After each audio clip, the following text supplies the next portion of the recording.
जी महाराज के मन में इस बात को लेकर के बड़ी ग्लानि हुई कि राज सुख का उपभोग करते हुए चौथापन हो गया।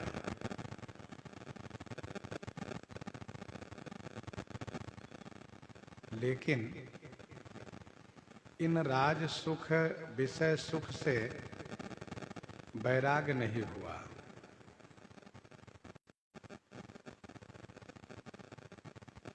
मैंने श्री हरि भक्ति नहीं की, अपना अंत नहीं संवारा, मेरा जन्म व्यर्थ ही चला गया।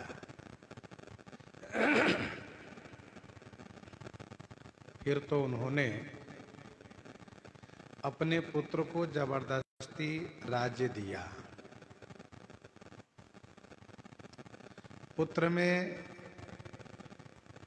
पिता भक्ति है, इसलिए वह राज्य पद स्वीकार नहीं करना चाह रहे थे।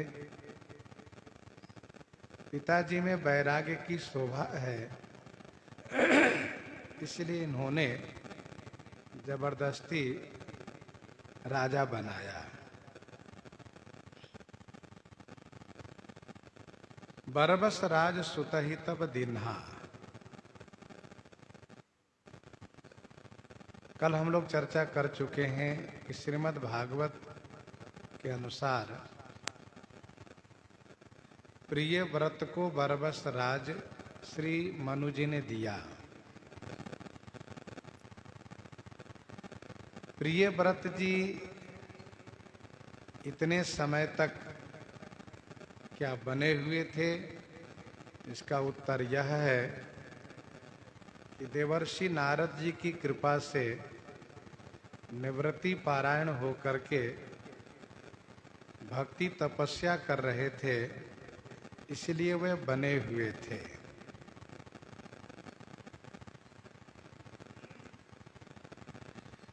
श्री शत्रुपा जी के सहित वन की ओर प्रस्थान किए।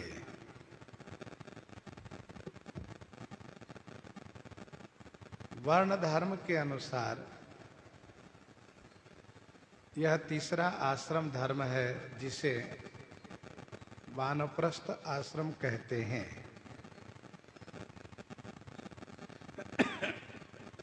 साथ में उत्पन्न हुई हैं श्री शत्रुपा जी,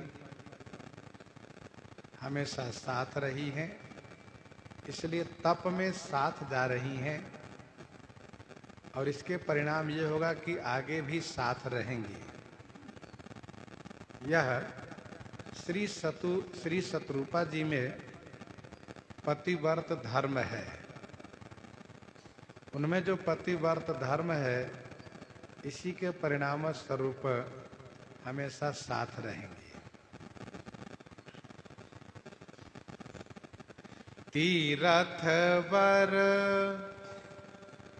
नैमिष विख्याता, अति पुनीत साधक सिद्धि दाता, अति पुनीत साधक सिद्धि दाता। तीर्थों में वर माने श्रेष्ठ, तीर्थ वर। नैमिषारण्य विख्यात है, प्रसिद्ध है। अति पुनीत माने अति पावन है और साधकों को सिद्धि प्रदान करने वाला है। तीर्थ वर नैमिष विख्याता, अति पुनीत साधक सिद्धि दाता।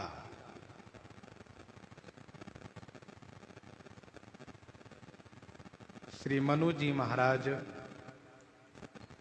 नैमिषारण्य तीर्थ की ओर प्रस्थान किए हैं। यह नैमिषारण्य सीतापुर जिला में है। देवी पुराण में, श्री राम देवी भागवत में, वाराह पुराण में, कूर्म पुराण में इस तीर्थ की चर्चा है।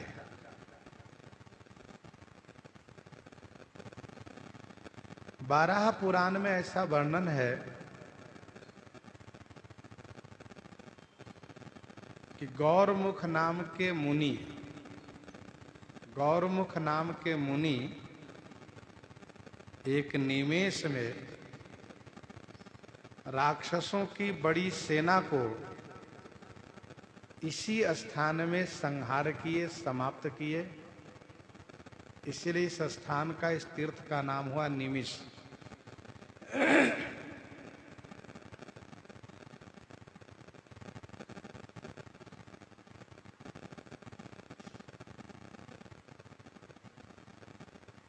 देवी भागवत के अनुसार कलयुग के प्रभाव को देखते हुए मुनियों ने, ऋषियों ने ब्रह्मा जी से प्रार्थना की है कि हम लोग कलयुग में कहाँ पर भजन साधना करें। तब श्री ब्रह्मा जी ने एक मनोमय चक्र को छोड़ करके कहा कि इस चक्र के पीछे पीछे आप लोग जाइए।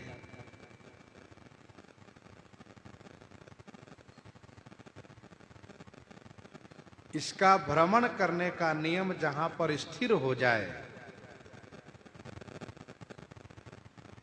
इस मनोमय चक्र के भ्रमण का क्रम जहां पर स्थिर हो जाए, अर्थात यह चक्र जहां घूम करके, गोलाकार घूम करके जहां पर स्थिर हो जाए, वहीं पर आप लोग भजन साधना कीजिए।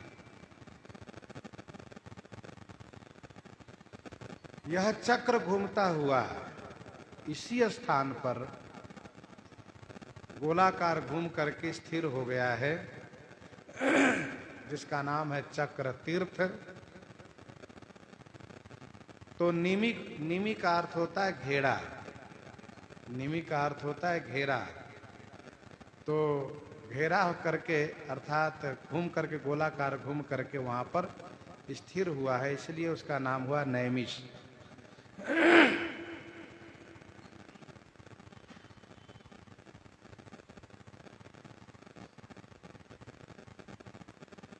पुराणों में ऐसा वर्णन है कि नैमिषारण्य में गोमती नदी में स्नान करने से समस्त पाप नष्ट हो जाते हैं। नैमिषारण्य में गोमती नदी में स्नान करने से समस्त पाप नष्ट हो जाते हैं।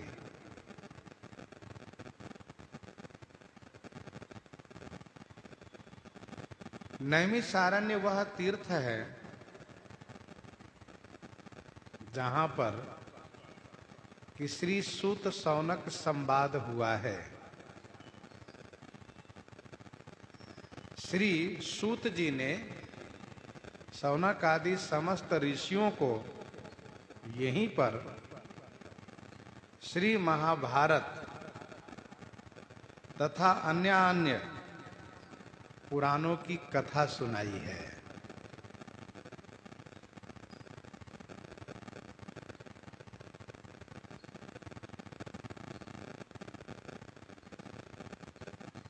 श्री दधीची जी महाराज यहीं पर तपस्या कर रहे थे।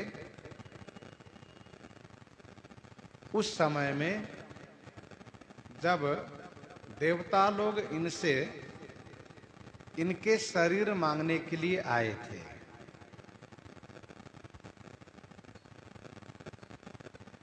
देवताओं ने जब श्री दधीची जी से शरीर का मांग किया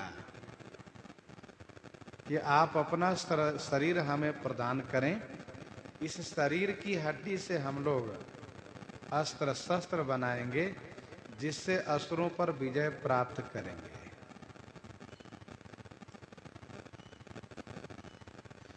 तो श्री दधीची जी महाराज ने ये कहा कि मेरी एक इच्छा है सभी तीर्थों की यात्रा करने की,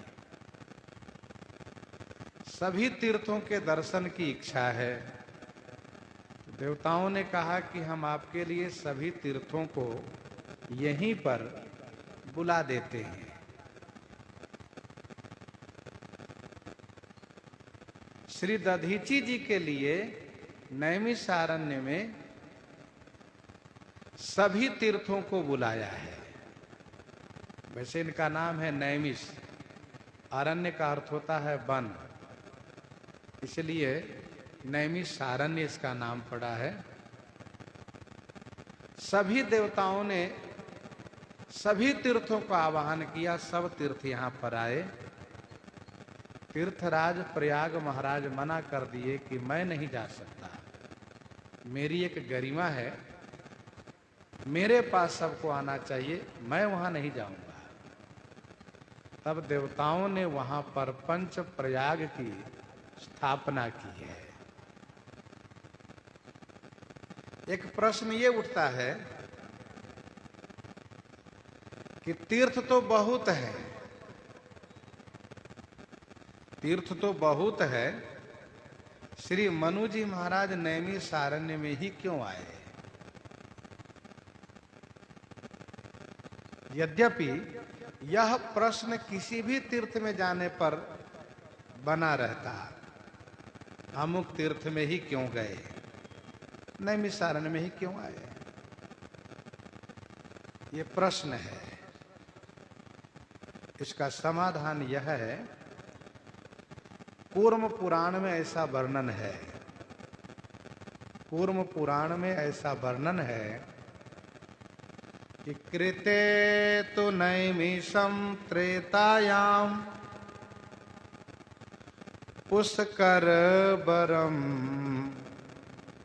द्वापरे तु कुरुक्षेत्रम कलौ गंगा विशेष्यते। कृते तु नैमिषम तीर्थम, कृते तु माने सतयुग में तपस्या के लिए नैमिष प्रधान था। त्रेता में पुष्कर का नाम आता है, त्रेता में पुष्कर प्रधान रहा है। द्वापर में तपस्या के लिए कुरुक्षेत्र प्रधान रहा है, और कलयुग में विशेष रूप से गंगा जी का तट प्रधान है। कृते तु नैमिषम तीर्थम त्रेतायाम पुष्कर वरम द्वापरे तु कुरुक्षेत्रम कलौ गंगा विशिष्यते। सतयुग का समय है, इसलिए श्री मनु जी महाराज नैमिषारण्य में आ रहे हैं।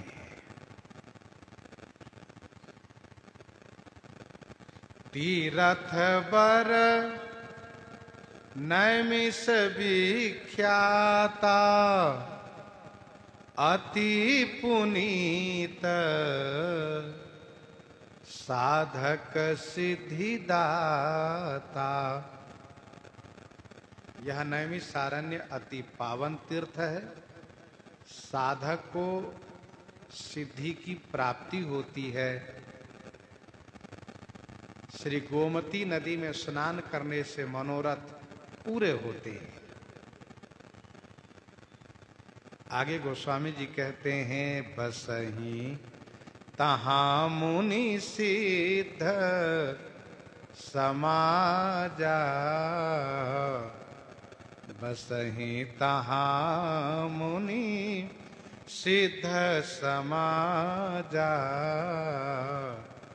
तहि हरसि चले मनु राजा, तहि हरसि चले मनु राजा। तहां मुनि और सिद्ध के समाज निवास करते हैं। तहां मुनि सिद्ध समाजा बसई। वहीं मनु राजा श्री मनु जी महाराज ये हरसी हृदय से प्रसन्न होकर के चले माने चले हैं, प्रस्थान किए हैं। उस तीर्थ श्रेष्ठ नैमिषारण्य में मुनि और सिद्ध के समाज निवास करते हैं, क्योंकि यह तीर्थ साधक सिद्धि दाता है। साधक लोग सिद्धि प्राप्त करके यहीं पर निवास करते हैं और मुनि लोग मननशील हैं, इसलिए सिद्धि पाने के लिए इसी तीर्थ में निवास करते हैं। जीव तीन प्रकार के माने गए हैं, विषयी, साधक, सिद्ध, सयाने। विषयी, साधक, सिद्ध, सयाने त्रिविध जीव जग वेद बखाने।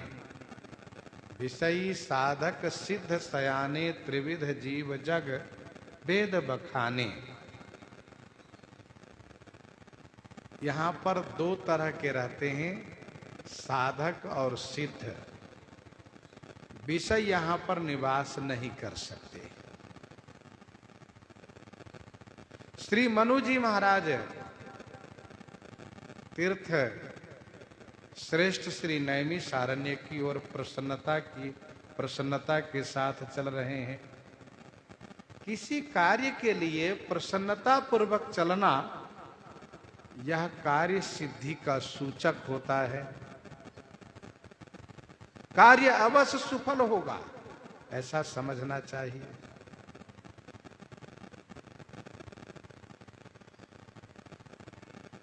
वो यही काज मोहि हरस विषय की।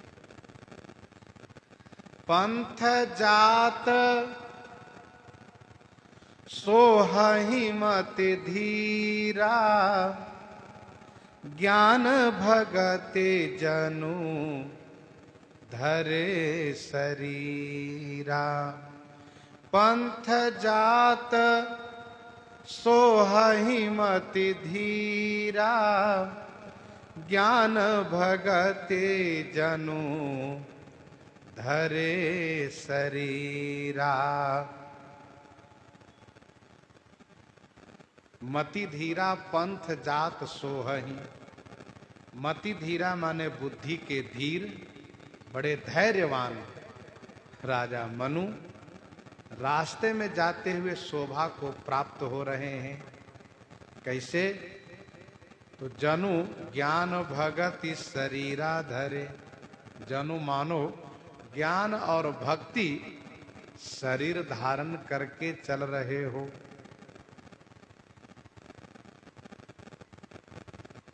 इतने बड़े साम्राज्य को परित्याग करके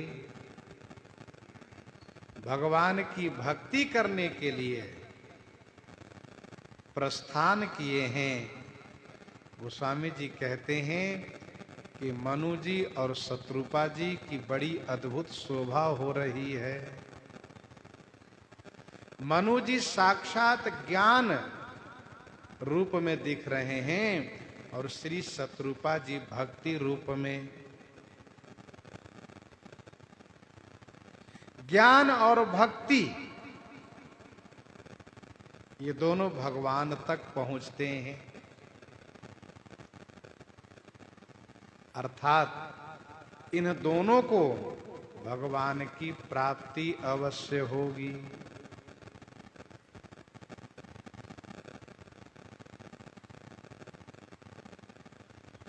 श्री मनु जी महाराज इतने बड़े सम्राट थे, राजा थे। वे चाहते तो महल के ही किसी कोने में तपस्या करते, लेकिन उन्होंने महल का परित्याग किया। इसका मतलब ये हुआ कि जो त्याग वैराग्य होता है उसको स्थिर बनाए रखने के लिए किसी ऐसे एकांत प्रदेश में जाना चाहिए, एकांत स्थान में, जहां की परिवार वालों का आना जाना न हो, उन व्यवहारिक लोगों का आना जाना न हो। नहीं तो वहां की खबर सुना सुना करके अमुक की मृत्यु हो गई, तो अमुक बीमार है, तो मन साधना से विक्षिप्त होता है। मन को एकाग्र करके भगवान में ही अनुरक्त रखने के लिए एकांत वास होना चाहिए। विविक्त वासिनः सदा, वह स्थान हो जहां परिचय वाले लोग ना आवे। कल हम लोग भक्तमाल जी के माध्यम से वह दृष्टांत श्रवण कर रहे थे। बलख बुखारे के बादशाह, बलख बुखारे के बादशाह जिनके मन में वैराग्य हुआ और फिर वे घर में ही साधना करने का विचार किए, तो श्री कबीरदास जी महाराज ने उनको इस प्रकार से उपदेश देने का माध्यम बना करके और ऐसा उपदेश किया कि बलख बुखारे के बादशाह को बात समझ में आ गई और वे वन का आश्रय लिए। ज्ञान भगति जनु धरे शरीरा, त्याग वैराग की बात आपने सुनी, बरबस राज सुतहि तब दिन्हा, और साथ साथ ज्ञान भी है। ज्ञान तभी होता है जब वैराग्य होता हो। ज्ञान की होई वैराग्य बिनु, वैराग नहीं है तो वह ज्ञान कल्याणकारी नहीं हो सकता है, फिर वह केवल कथनी मात्र ज्ञान रह जाता है, वाक्य ज्ञान। साक्षात ज्ञान ही मूर्तिमान है। श्री मनु जी, श्री शत्रुपा जी भक्ति के मूर्तिमान है। पहुँचे जाई धेनुमति तीरा, हरसि नहाने निर्मल नीरा। पहुँचे जाई धेनुमति तीरा, हरसि नहाने निर्मल नीरा। जाई धेनुमति तीरा, पहुंचे, जाकर के धेनुमति तीरा माने गोमती नदी के तट पर पहुंच गए। और निर्मल नीरा, निर्मल नीरा माने जल में, हरसि नहाने, हरसि माने खुश होकर के प्रसन्नता के साथ स्नान किए। पहुँचे जाय धेनुमति तीरा, धेनुमति माने गोमती गंगा जी के तट पर पहुंच गए और बड़ी प्रसन्नता के साथ श्री गोमती गंगा जी में स्नान किए।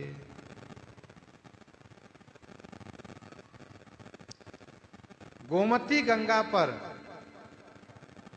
गोमती गंगा तट पर पहुंचने से वहां के निवासी जो पंडा पुजारी थे, उन लोगों ने श्री गोमती गंगा की महिमा सुनाई। महिमा सुनने से बड़ा अनुराग उत्पन्न हुआ और बड़े अनुराग और प्रसन्नता के साथ श्री गोमती गंगा में स्नान किए। विधि भी यही है कि पवित्र नदी की महिमा श्रवण करके फिर हर्ष उल्लास के साथ स्नान करना चाहिए। गाधी सुनु सब कथा सुनाई, गाधी सुनु सब कथा सुनाई, जेहि प्रकार सुरसरी मही आई। तब प्रभु ऋषिन्ह समेत नहाए। विविध दान महिदेवन पाए। चित्रकूट महिमायमित कही महामुनि गाई। आय नहाए सरित बर सिय समेत दो भाई। महर्षि विश्वामित्र जी गंगा जी की महिमा सुनाते हैं श्री राम जी लक्ष्मण जी को और फिर स्नान करते हैं। महर्षि श्री वाल्मीकि जी श्री राम जी को मंदाकिनी गंगा जी की महिमा सुनाते हैं और फिर मंदाकिनी में स्नान करते हैं।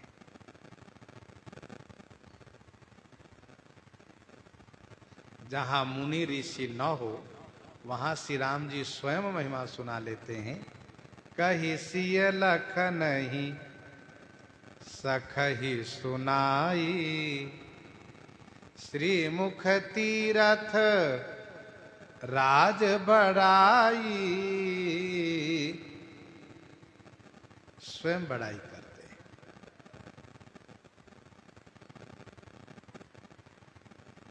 तो महिमा सुनकर के स्नान किए।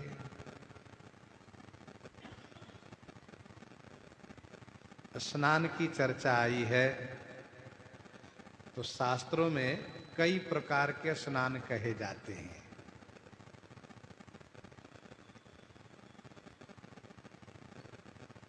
सात प्रकार के स्नान की बात कही गई है।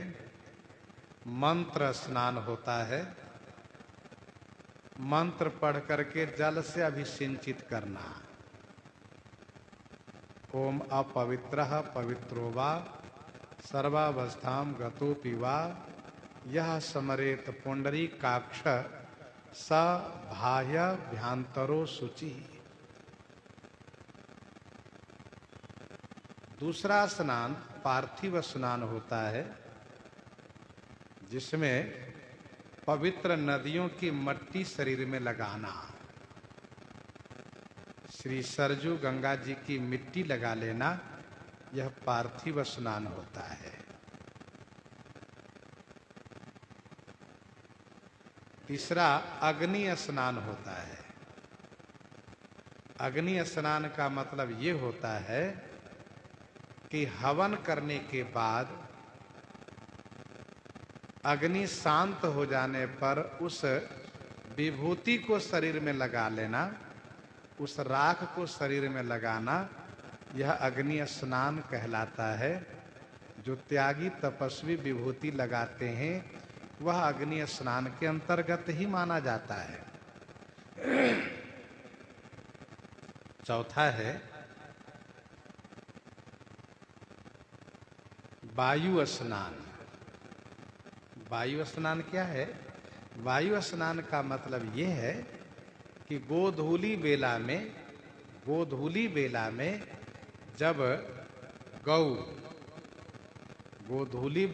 जब गौएं वन से घर की ओर वापस हो रही हो, गोधूली बेला में जब गौएं वन से घर की ओर वापस हो रही हो और उनके श्री चरण से धूल उड़ रही हो, उस धूल में स्नान करने से वायु स्नान कहलाता है। पांचवा है दिव्य स्नान। दिव्य स्नान वह है, पांचवा है दिव्य स्नान। दिव्य स्नान वह है कि भानु किरण में स्नान करना। तो भानु किरण स्नान कैसे होगा? कहा सूर्य भगवान प्रकट हो, सूर्य भगवान दिखाई दे, सूर्य की किरणें दिखाई दे और फिर वर्षा हो रही हो, उस वर्षा के जल में स्नान करने से वह दिव्य स्नान कहलाता है। छठवां है वरुण स्नान। वरुण स्नान यह नदी तालाब में स्नान करना, यह वरुण स्नान है। नदी तालाब नल कूप आदि सब जगह जो नहाते हैं यह वरुण स्नान है। और सातवां है मानसी स्नान। मानसिक स्नान वह है जिसमें कि भगवान के चरित्र को, भगवान के स्वरूप को स्मरण करते करते रोमांच हो जाना, ये मानसिक स्नान है। कहत सुनत हर्षहि पुलकाहि ते सुकृति मन मुदित नहाई।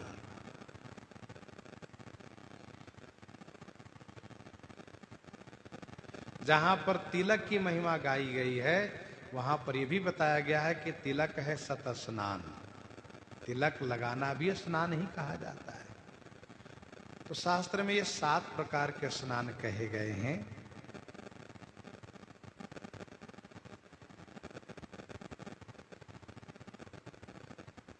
हरसि नहाने निर्मल नीरा, प्रसन्नता के साथ निर्मल जल में स्नान किए।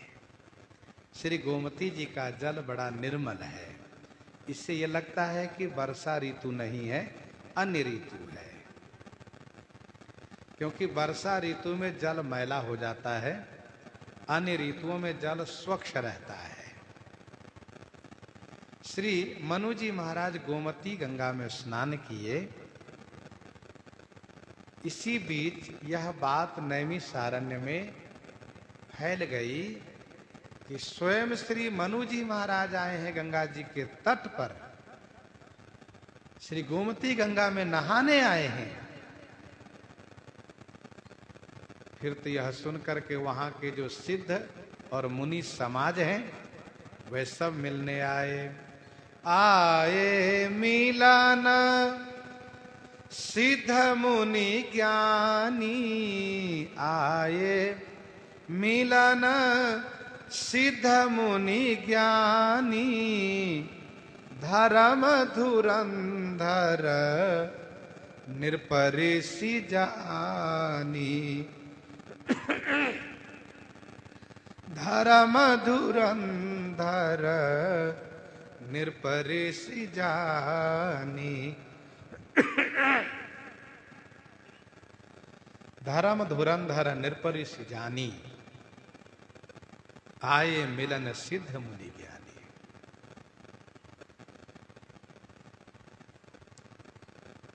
धर्म धुरंधर हैं, धर्म धुरी को धारण करने वाले हैं, धर्म रूपी बोझा को धारण करने वाले श्री मनु जी महाराज निरपरिसि माने राजर्षि हैं। ऐसा जान करके सिद्ध मुनि और ज्ञानी मिलने आए हैं। आए मिलन सिद्ध मुनि ज्ञानी, धर्म धुरंधर निरपरिसि जानी। श्री मनु जी महाराज को धर्म धुरंधर एवं राजर्षि जान करके इनसे मिलने आए। सिद्ध लोग मिलने आए यह सोच करके कि जिन विषय वस्तु की प्राप्ति हेतु हमने तमाम साधना करके सिद्धि पाई है, वह सभी विषय वस्तु इनको तो सहज रूप में प्राप्त थी और उन सभी को परित्याग करके वन में आए हैं, इसलिए हमसे श्रेष्ठ हैं। जिन वस्तुओं को पाने के लिए हमने कठिन साधना की, फिर सिद्धि मिली, उन वस्तुओं को इन्होंने सहज में परित्याग किया है।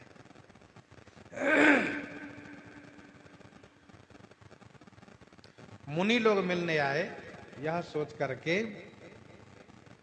कि जिस प्रकार से सांसारिक विषयों से हमें वैराग्य है, हमें घृणा है, वैसे ही इन श्री मनु जी महाराज को भी विषयों से वैराग्य है, घृणा है, अर्थात हमारे ही बराबर हैं, इस भाव से मिलने आए।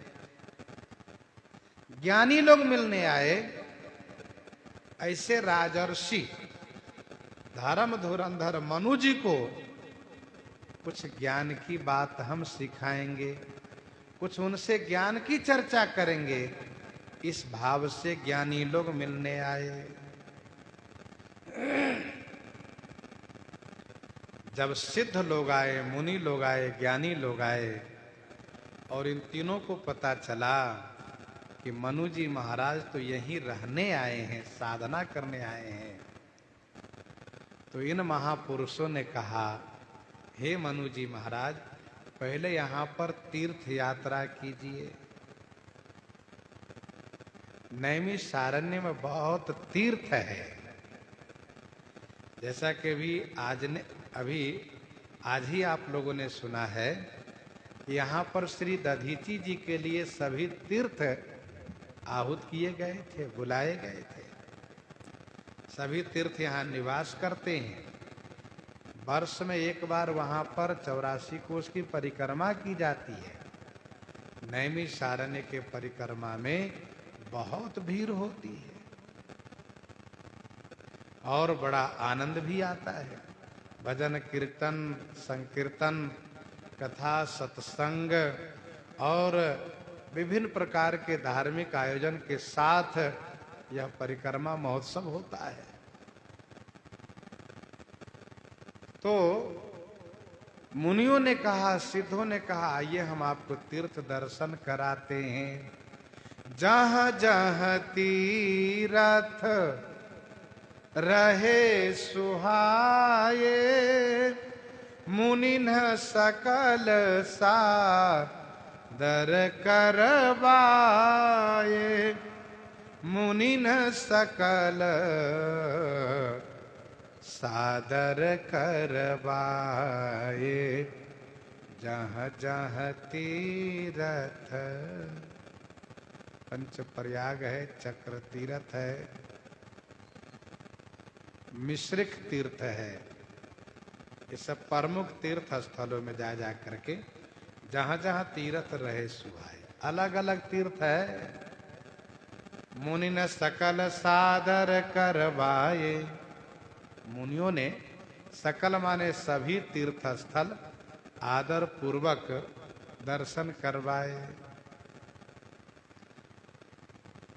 देखो भाई, जिस तीर्थ में जाना चाहिए, जिस तीर्थ में जाएं, वहां पर वहां के सभी तीर्थों का दर्शन करना चाहिए। घूम घूम करके सभी तीर्थों का दर्शन करना चाहिए।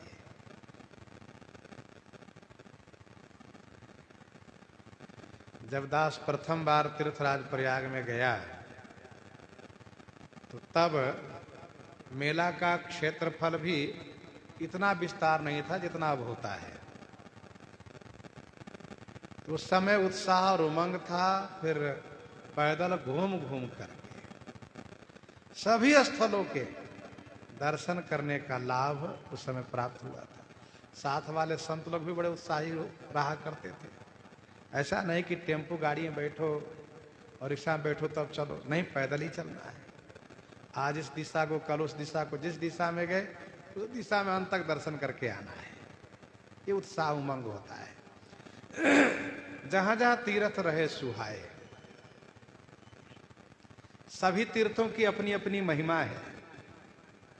भगवान के सभी अवतार पूर्ण है, वैसे सभी तीर्थ अपनी महिमा में परिपूर्ण है। तो जहां जहां तीर्थ रहे सुहाए। अच्छा, हम लोग जब रामायण पढ़ते थे उस समय में जो भी रामायण पढ़ने के लिए आया करते थे गुरु जी के पास, तो गुरु जी उनसे ये कहते थे कि पहले जाओ 3 दिन 4 दिन अयोध्या जी घूमो, खूब दर्शन कर लो और इसके बाद पढ़ाई शुरू करो। 15 दिन में 1 दिन जाना दर्शन करने, पढ़ाई करो। और फिर उनकी बात सब मानते थे। उनका कहना यह था कि जितना अधिक पाठ करोगे, जितना अधिक याद करोगे, उतना ही अधिक लाभ होगा। जितना अधिक घूमोगे उतना ही अधिक मन चंचल होगा। मन चंचल होने से मन में वह याद किया हुआ विषय स्थिर नहीं रहेगा। इसीलिए साधक कभी भी साधना करता है तो उसका प्रयास होता है एकांतवास हो। बहुत घूमना, बहुत यात्रा, बहुत परिभ्रमण नहीं होना चाहिए उस काल में। हमारे गुरुजी तो यहाँ तक कि ये कहा करते थे कि भाई नियम लेके रहो, पढ़ाई करना हो समझना हो तो कहीं भी मत जाओ। तो कहने का अभिप्राय ये है कि यहाँ पर मुनि लोग सभी तीर्थ इसलिए घुमाए कि ऐसा न हो कि जब साधना में बैठे तो मन में आए कि मिश्रिक नहीं गए, चलो मिश्रिक घूमे आते हैं, चक्र तीर्थ नहा के आते हैं, तो फिर वो आनंद नहीं आएगा। जहां साधना शुरू हुई तो वो संकल्प होना चाहिए, नियम। इतना पाठ करना है तो करना है, इतना माला जाप करना है, इतना स्मरण करना है, इस प्रकार से पक्का नियम होना चाहिए। आज किए कल नहीं किए, कल नहीं किए परसों किए, तो वो सब ठीक नहीं होता है। नियम परिपक्व होना चाहिए। तो जहां जहां तीर्थ रहे सुहाए, जहां जहां तीर्थ स्थल थे, अब हम लोगों को भगवान की कृपा से, ठाकुर जी की कृपा से वहां के परिक्रमा करने का भी सौभाग्य प्राप्त हुआ है। बहुत वर्ष पहले की बात है, और तब ये था कि भाई परिक्रमा होनी चाहिए। पहले अयोध्या जी के 84 कोस की परिक्रमा की गई। एक पूज्य महंत जी थे, तो उनका विचार था आश्रम बनाने का। परिक्रमा किए, परिक्रमा से उनको ऐसी सिद्धि मिली कि वो आश्रम बना के उसी में व्यस्त हो गए। और फिर बाद में कई बार चर्चा करते रह गए भाई परिक्रमा फिर हो, लेकिन वो संजोग नहीं बना, न उनको मौका मिला न हमें मौका मिला। फिर इसके बाद नैमिषारण्य के परिक्रमा की बात आई, वहां परिक्रमा चलना है, और उस समय उत्साह था। फिर तो जब परिक्रमा चलना है तो चलना है, 30, 35, 40 साधु जो भी हो सब साथ चल रहे हैं, और एक अपना अलग बनाना पाना और फिर आनंद लेना, भजन कीर्तन परिक्रमा का आनंद लेना। तो नैमिषारण्य में भी हम लोग परिक्रमा करने गए थे और एक बड़ा आनंद प्राप्त हुआ था। तब के बाद दोबारा फिर जाना भी नहीं हुआ, और काफी वर्ष बीत गए। तो उस समय में जो आनंद था, और सुनने में मिलता रहता है कि अभी भी फिर इसी प्रकार से आनंद ही आनंद है। तो जहां जहां तीर्थ रहे सुहाए। प्रस्तुत प्रसंग का अभिप्राय यह है कि जिस तीर्थ में हम जाएं, वहां के सभी तीर्थ स्थलों का दर्शन एक बार करना चाहिए, घूम घूम करके। और फिर अस्थायी रहना हो तो रहो, साधना करो। अब ऐसा नहीं कि भजन नियम प्रारंभ किए तो बीच में घूमने की इच्छा हो गई, चलो आज वहां घूम आते हैं, आज नंदीग्राम तो कल मखौड़ा घूम आते हैं, तो उसमें फिर भजन का नियम भंग होता है। भजन साधना में जितना मन को स्थिर किया जाता है, उतना ही उसका आनंद प्राप्त होता है और सफलता मिलती है। सभी तीर्थ स्थल करवा दिए, पुण्य जलाश्रय भूमि विभागा, सब की यात्रा करवाए। कहत महात्म अति अनुरागा, चारु विचित्र पवित्र विषेखी, बूझत भरत दिव्य सब देखी। कतहु निमज्जन कतहु प्रणामा, कतहु विलोकत मन अभिरामा। इस प्रकार से अब इसके बाद मनु जी महाराज एक जगह स्थिर हो गए, नैमिषारण्य में। सब जगह यात्रा कर लिए हैं, सब जगह आशीर्वाद ले लिए हैं, और सब जगह प्रणाम कर चुके हैं। अब इसके बाद एक जगह स्थिर हो गए। कृष शरीर मुनि पट परिधाना, सत समाज नीत सुनहि पुराना। कृष शरीर मुनि पट परिधाना। देखो भाई, भजन नियम का भी एक क्रम है। गुरुजनों की आज्ञा को पालन करते हुए धीरे धीरे नियम बढ़ाना चाहिए, और धीरे धीरे भोजन खान पान पर भी रोक लगाना चाहिए। 3 बार 4 बार भोजन करने वाले एकदम से उपवास शुरू कर देगा तो बीमार ही हो जाएगा। 3 बार पा रहे हो तो उसको 2 बार शुरू करो। 2 बार से काम चल जाए और लगे कि नहीं 1 बार तो 1 बार शुरू करो। उससे भी जब सध जाए कि हाँ ठीक है, तब जा करके एक दिन के बाद, एक दिन छोड़ करके, फिर 2 दिन छोड़ करके, इस प्रकार से। तब अब कुछ लोगों को वैराग इतना जगता है कि सब त्याग कर कहते हैं हम जल पी के तपस्या करेंगे, और 4-6 दिन 8 दिन के बाद फिर उनको उठाकर अस्पताल भर्ती कराया जाता है, फिर उनका सारा वैराग्य ठंडा पड़ जाता है। इसीलिए साधना का क्रम है और उसका एक नियम है। जम नियम इसलिए बताए गए। साधना करने वाले शरीर पर ध्यान नहीं देते हैं, ये तो सत्य है, लेकिन उतना जरूर ध्यान देते हैं जितना कि शरीर सुरक्षित रहे, क्योंकि तन बिन वेद भजन नहीं वरना। युक्ताहार विहारस्य, जितनी आवश्यकता हो उतना भोजन, ज्यादा नहीं, जितनी आवश्यकता हो उतना आराम, जिससे शरीर स्वस्थ रहे, भजन में प्रसन्नता हो।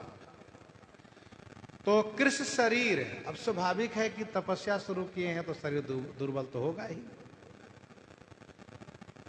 देह दिनहु दिन दूबरी होई, घटई तेज बल मुख छवि सोई।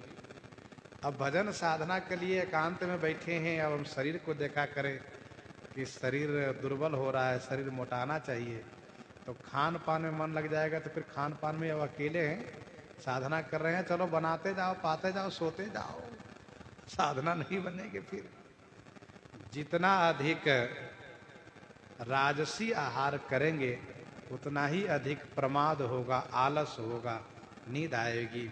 इसलिए सात्विक, शुद्ध सात्विक आहार होना चाहिए। कृष्ण शरीर, शरीर मनु जी का दुर्बल हो रहा है। मुनिपट परिधाना, अब राजसी सभी वस्त्राभूषण परित्याग किए हैं। मुनिपट माने मुनि वस्त्र, परिधाना माने कटी वस्त्र के रूप में प्रयोग करते हैं। मुनिपट, मुनिपट अलग अलग है, बलकल है, भोजपत्र आदि है, तो जो मुनिपट है उसी को धारण करते हैं। परिधाना माने कटी में पहनने वाला परिधान। सत समाज नित्य सुनहि पुराना, नित्य सत्संग करते हैं, नित्य सत्संग करते हैं, संत के समाज में पुराण की कथा सुनते हैं। एक और भी बात बढ़िया से समझ लेनी चाहिए, हम नियम अनुष्ठान करना चाहते हैं तो पहले उसके बारे में भली भांति समझ लेना चाहिए। जब हम सत्संग कर लेंगे पर्याप्त, तो हमें ज्ञान प्राप्त होगा, फिर स्थिरता आएगी। तो सत समाज नित्य सुनहि पुराना, नित्य सत्संग होता है। मुनि लोग, महात्मा लोग, सिद्ध लोग श्री मनु जी महाराज को कथा सुनाते हैं। एक दोहा बड़ा प्रसिद्ध है कि कथा में वैराग्य उत्पन्न होता है, कथा सुनने से वैराग्य उत्पन्न होता है। और एक जगह और है जहां जाने से कि वैराग्य होता है, वो है श्मशान। श्मशान में आप जाइए, 2-4 घंटे 10 घंटे बैठिए और 2-4 चिता को जलते हुए देखिए, तो फिर देखिए मन में कैसा वैराग्य होता है। अरे भैया, सबकी यही गति है, कुछ गया साथ में, कुछ नहीं। ये अमुक बाबूजी थे, चले गए, अमुक भैया थे, भी चले गए, देखो ये कम ही उम्र में चले गए। अब हमारा भी कोई ठिकाना नहीं है, क्योंकि पुराणों में लिखा है देही नाम छन भंगुरा। तो बड़ा वैराग्य होता है, और ये वैराग्य तभी तक रहता है जब तक श्मशान की सीमा में है। श्मशान की सीमा छोड़े कि वैराग्य खत्म। अरे चलो जब मरेंगे तब ना, अभी तो अभी कोर्ट में जाना है, वहां पर अमुक जो मुकदमा है उसमें विजय प्राप्त करना है, वकील साहब से मिलना है, और फिर अमुक से लड़ाई झगड़ा राग द्वेष में पड़ गए। तो एक दोहा बड़ा प्रसिद्ध है, जैसी सुधि होती मर घटा, जैसी सुधि होती मर घटा, जैसी सुधि सुने पुराण, जैसी सुधि होती मर घटा, जैसी सुधि सुने पुराण, तसी सुधि रही जो सर्वदा, कसन मिले भगवान।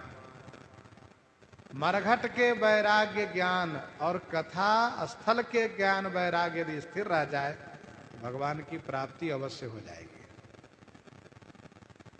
कथा में जब अमुक अमुक की कथा सुनते हैं, शिविद अधीच हरिचंद नरेशा, इनकी कथा जब सुनते हैं तो मन में बड़ा वैराग्य होता है। इसीलिए कथा सुननी चाहिए। जिनको वैराग्य स्थिर रखना हो, जिनको भगवान का भजन करना हो, उनको हमेशा कथा सुननी ही चाहिए। अब आजकल तो कथा सुनने के तमाम साधन बन गए हैं। हाथ में ऐसे यंत्र है, कथा सुनते रहो, अलूल जलूल में मन न लगा के कथा सुनते रहो तो उसकी भी सार्थकता है और अपने जीवन की भी सार्थकता है। लेकिन अब हाथ में जो यंत्र लिए हैं उसमें तमाम इधर उधर की बातें देखने लगते हैं। चलो अब थोड़ा देश दुनिया के समाचार भी देख लें, कौन मरे कौन जिंदा हुए, कौन मंत्री बने वो भी देख लें, और कहाँ कौन हारे कौन जीते, किस दुनिया में कौन रह रहे, सब देखने लग गए, बस समाप्त हो गया मामला। तो उसकी भी सार्थकता नहीं रह गई। उससे क्या मिला? कुछ तो नहीं। जीवन को सार्थक बनाने के लिए तमाम उपाय हैं। देखो, जीवन बनाने के लिए गौ माता पास में, उनकी परिक्रमा करो, उनको प्रणाम करो। तुलसी जी हैं, उनको प्रणाम परिक्रमा करो, आरती करो। गुरुजन मिले, उनको प्रणाम करो, आशीर्वाद प्राप्त करो। देवी देवता के मंदिर मिले, उनको प्रणाम करो, आशीर्वाद प्राप्त करो। तो कल्याण, जीवन में कल्याण करने के लिए तो कदम कदम पर उपाय है, लेकिन अब करें तब तो। इसलिए कथा सुननी चाहिए। कथा सुनने से जानकारी होती है, विश्वास होता है, प्रेम होता है। जाने बिनु न होई परतीति, बिनु परतीति होई नहीं प्रीति, प्रीति बिना नहीं भगति दृढ़ाई। तो सत समाज ने तो सुना ही पुराना, नित्य कथा सुनते। हमारे गुरु जी कहा करते थे कि भाई जो नहाई चाहे यही सर भाई, सो सत्संग करहु मन लाई। और एक बात, जो जितने उच्च कोटि के महापुरुष है सभी सत्संग पारायण है, सब कथा सुनते कहते हैं। जितने उच्च कोटि के महापुरुष हैं, श्री सनकादिक जी को देखिए, नारद जी को देखिए, श्री सुखदेव जी को देखिए, अन्य अन्य जो भी सिद्ध कोटि के महापुरुष हो गए उनका जीवन चरित्र देखिए, अवश्य सत्संग करते हैं, भगवत चर्चा करेंगे, शास्त्र चर्चा करेंगे। इससे भक्ति में स्थिरता बनी रहती है। 12 अक्षर मंत्र पुनी, जपहि सहित अनुराग। वासुदेव पद पंकरुह, दंपति मनयति लाग। दंपति मनयति लाग। देखो, वह पति पत्नी जो शास्त्रोक्त विधि से जीवन जी करके और बुढ़ापे में दोनों एकांत में रह करके भगवान के भजन करते हो, तो उन दोनों को जो सुख मिलता है वह सुख किसी और को नहीं मिल सकता। पति पत्नी में दोनों में सुमति हो, भजन करने के लिए दोनों एक मत हो, फिर दोनों को वह आनंद प्राप्त होता है। पति कहते हो भजन करो, पत्नी कहते नहीं। पत्नी कहती हो भजन करो, पति कहे नहीं, आराम करना है। तो विमत होने से वह सुख नहीं मिलता है। 12 अक्षर मंत्र पुनि जपहि सहित अनुराग। श्री मनु शत्रुपा जी दोनों साथ हैं, वानप्रस्थ आश्रम के धर्म को निर्वहन कर रहे हैं, त्याग वैराग्य पूर्वक जीवन यापन कर रहे हैं, तीर्थ यात्रा किए, नैमिषारण्य के सत्संग किए, अब मंत्र का अनुष्ठान कर रहे हैं। 12 अक्षर मंत्र पुनि जपहि सहित अनुराग। पुनि माने फिर भगवान के 12 अक्षर मंत्र। 12 अक्षर मंत्र माने 12 अक्षर का मंत्र का जाप करते हैं बड़े अनुराग के सहित। पुनि माने फिर अनुराग सहित 12 अक्षर मंत्र जपहि। वासुदेव पद पंकरुह। श्री वासुदेव भगवान के पद पंकरुह। पद पंकरुह माने चरण कमल में दंपति का मन अतिशय अनुरक्त हो गया। देखो, दंपति का जीवन कितना सुखद हुआ। कि भगवान के चरणों में दोनों का मन अनुरक्त हो गया। दंपति मनाती लाग। देखो भाई, बालापन में भजन नहीं किए, जवानी में नहीं किए, मध्य अवस्था में नहीं किए, तो कम से कम बुढ़ापे में दोनों पति पत्नी भजन तो करें। पारिवारिक मोह से मन को हटा करके भगवान के चरणों में अनुरक्त हो जाए।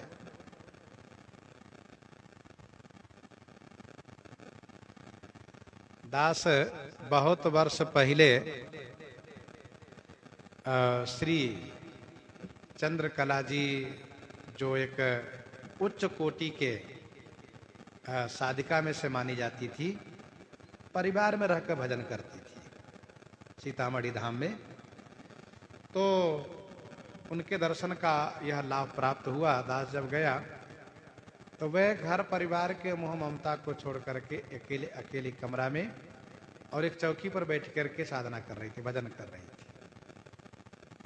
दास ने प्रणाम किया। उन्होंने कहा वह अयोध्या जी के सिद्ध कोटि के महापुरुषों से बहुत प्रभावित रहती थी और अमुक अमुक महापुरुषों के नाम लिया करती थी। तो उन्होंने जो बातें कही भजन और पूजन के संदर्भ में, फिर इसके बाद उनके जो एक रहने की वृत्ति दास ने देखा, बड़ा अच्छा लगा। परिवार सब प्रकार के सुख से भरा पड़ा था, कहीं कोई कमी नहीं थी। और पूरे शहर में और भक्त समाज में, साधु समाज में उनका नाम था, लेकिन वे अकेली रह करके और भजन करती थी अकेली कमरा में।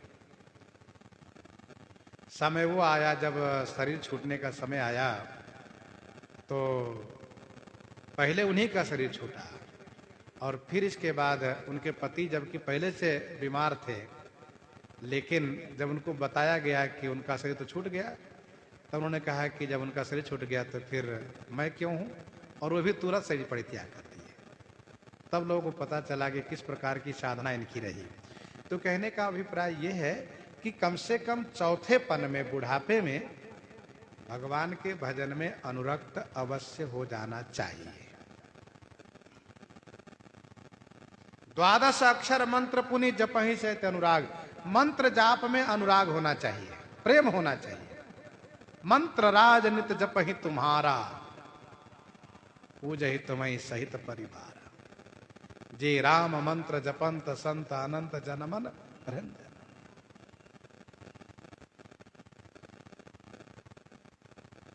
द्वादश अक्षर मंत्र के संदर्भ में संतों में अलग अलग विचार है।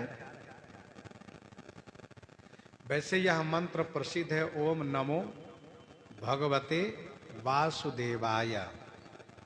ओम नमो भगवते वासुदेवाय, यही द्वादश अक्षर का मंत्र है भगवान का। ओम नमो भगवते वासुदेवाय।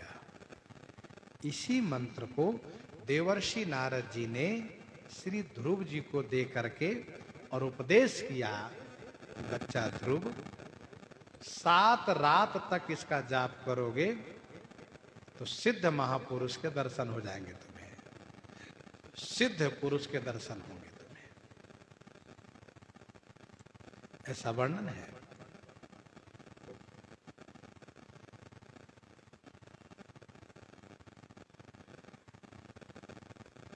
अच्छा, लोगों ने ओम नमो भगवते वासुदेवाय को लेकर के इसलिए चर्चा करते हैं कि मंत्र है ओम नमो भगवते वासुदेवाय और दर्शन लाभ होता है श्री सीताराम जी का।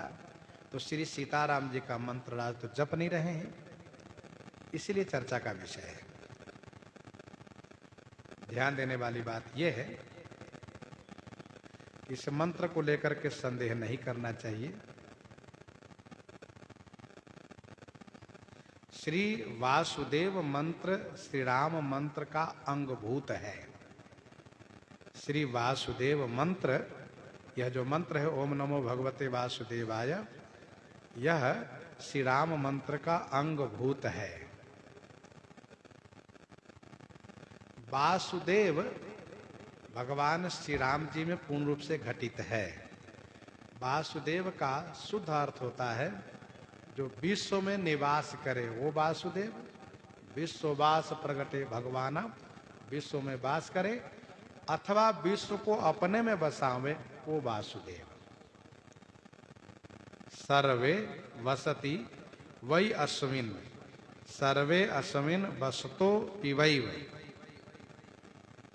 सर्वे वसति वै अस्मिन्, सर्वे अस्मिन् वसतोपि वै, तमाहुर्वासुदेवं च योगी नास्तत्वदर्शिनः।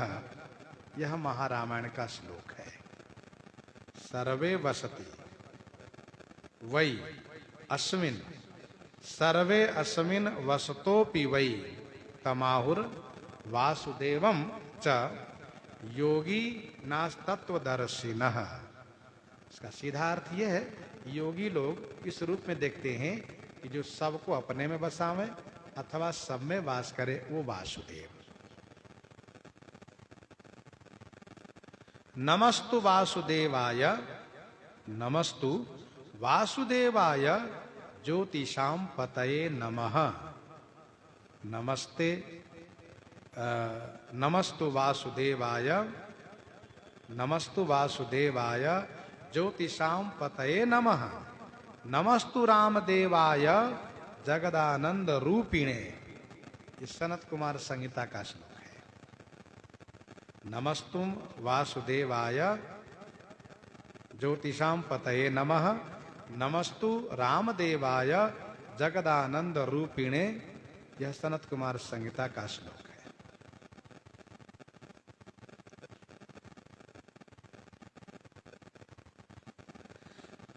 अगस्त संहिता में भी इसका स्मरण है। वासुदेव नमस्तुभ्यम, वासुदेव नमस्तुभ्यम, नराद्यै नरभिष्टिदम, महादेवालय महति महेशाय महात्मने, मंत्र रूपाय रामाय महंताय नमो नमः। वासुदेव नमस्तुभ्यम, नराद्यै नरभिष्टिदम, नरभिष्टिदम, महादेवालय महति महेशाय महात्मने, मंत्र रूपाय रामाय महंताय नमो नमः। वासुदेव हरि ब्रह्म सच्चिदानंद परम प्रभु भगवान, ये सब विशेषण श्री राम जी का है।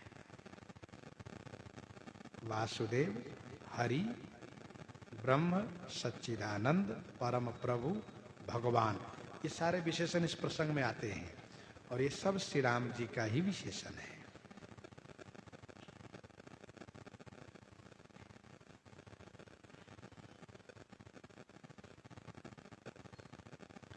वासुदेव पद इसलिए कहा कि प्रकट होने में विश्वास पद दिया था।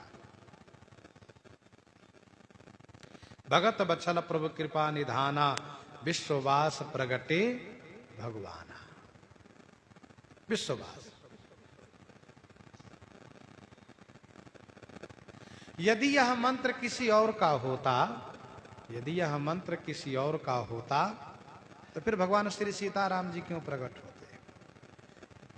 साथ साथ ये भी ध्यान देना चाहिए कि भगवान का सभी रूप अभिन्न है, अभेद है।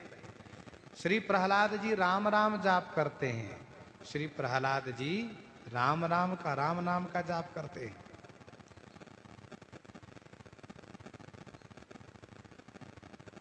राम नाम जपताम कुतो भयम, सर्वताप समनैक भेषजम, पश्यतात मम गात्र सन्निधो पावकोपि श्रीलायते धुना। लेकिन दर्शन कौन देते हैं? नरसिंह भगवान। तो आपस में अभिद, अर्थात भगवान के रूपों में अभिन्नता है। अभेद रूप से मानना चाहिए, अभिन्न रूप से मानना चाहिए।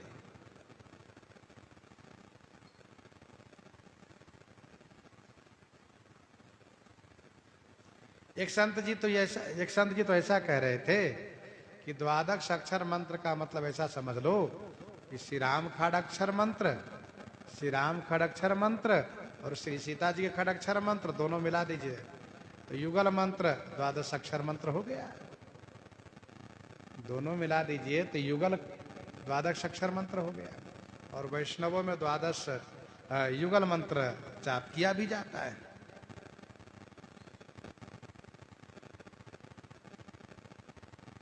लेकिन वो जुगल मंत्र भी, ये एक ही मंत्र है, द्वादश अक्षर मंत्र।